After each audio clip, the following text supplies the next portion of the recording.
नमस्ते दोस्तों। जब आपके घुटने में चोट लगती है और आप जाकर 3 टेस्ला एमआरआई कराते हैं तो एमआरआई में कंप्लीट एसीएल टियर के साथ साथ एक बात और लिखी आती है जो बहुत सारे पेशेंट्स को कंफ्यूज कर देती है। उसका नाम होता है एमपीएफएल टियर सीन। तो बेसिकली एमपीएफएल क्या होता है, क्या इसका ऑपरेशन की ज़रूरत होती है, क्या इसको सीरियसली लिया जाना चाहिए, क्योंकि कई जगह लोग मिसगाइड हो जाते हैं कि एमपीएफएल वास्तव में होता क्या है। दोस्तों, एमपीएफएल की जो फुल फॉर्म होती है वो होती है मीडियल पैटेलोफीमोरल लिगामेंट। तो बेसिकली जो पटेला या नी कैप जिसको हम सामान्य भाषा में बोलते हैं वो घुटने की पाली जैसी संरचना होती है जो घुटने के ऊपर होती है। अब पाली की संरचना की खास बात ये होती है कि दोनों साइड वो खांच में बैठी रहे, इसके लिए दोनों साइड में उसके सपोर्ट होते हैं जिनको कि मीडियल और लेटरल पैटेलोफीमोरल लिगामेंट बोलते हैं।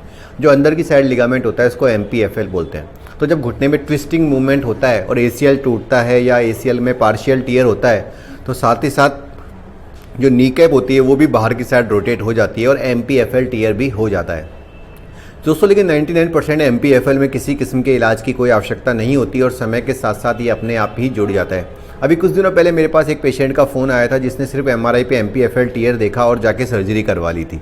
एमपीएफएल टीयर देखकर आपको किसी प्रकार की सर्जरी के लिए जाने की ज़रूरत नहीं होती दोस्तों, एमपीएफएल अपने आप ही सही हो जाता है। लेकिन हाँ, अगर आपके साथ में एसीएल की टीयर है तो एसीएल टीयर के लिए आपको सर्जरी की आवश्यकता पड़ सकती है, खास करके अगर आपके पार्शियल या कंप्लीट टीयर हो, 80% से ज़्यादा फाइबर टूट गए हों।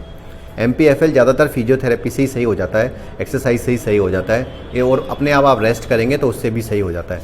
लेकिन अगर आपके पाली बार बार डिसलोकेट होती है, यानी पटेला बार बार डिसलोकेट होता रहता है, 10 से 15 बार बाहर डिसलोकेट हो गया, जब भी आप पैर बैंड करते हैं और पटेला बाहर निकल जाता है तो इसे एमपीएफएल इंजरी कहते हैं। और क्रोनिक एमपीएफएल अगर इंजरी आपको हो गई है, पटेला बार बार डिसलोकेट हो रहा है, तो ऐसे में एमपीएफएल का रिकंस्ट्रक्शन करना पड़ता है। जिस प्रकार से हम लोग एसीएल का नया ग्राफ्ट लगाते हैं उसी प्रकार से एमपीएफएल का भी नया ग्राफ्ट लगाया जा सकता है और एमपीएफएल रिकंस्ट्रक्शन किया जा सकता है।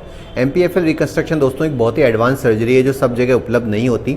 इसमें हम ग्राफ्ट घुटने से निकालते हैं और स्पेशल बायोडिजोल्वेबल स्क्रू यूज़ करते हैं जो अपने आप हड्डी बन जाता है। तो अगर आपके एमआरआई पर भी एमपीएफएल टीयर आया है और आपको समझ में नहीं आ रहा कि इसके लिए सर्जरी की ज़रूरत पड़ेगी या फिर ये अपने आप सही हो जाएगा, तो नीचे लिखे गए नंबरों पर आप मुझे अपनी रिपोर्ट भेज दीजिए और मैं आपकी पूरी मदद करूंगा। कंधे, घुटने और कूल्हे के संबंधित सभी बीमारियों की जानकारी के लिए हमारे चैनल को सब्सक्राइब करिए और बेल आइकन को दबा दीजिए ताकि सारे वीडियोस आपको तुरंत मिल जाए।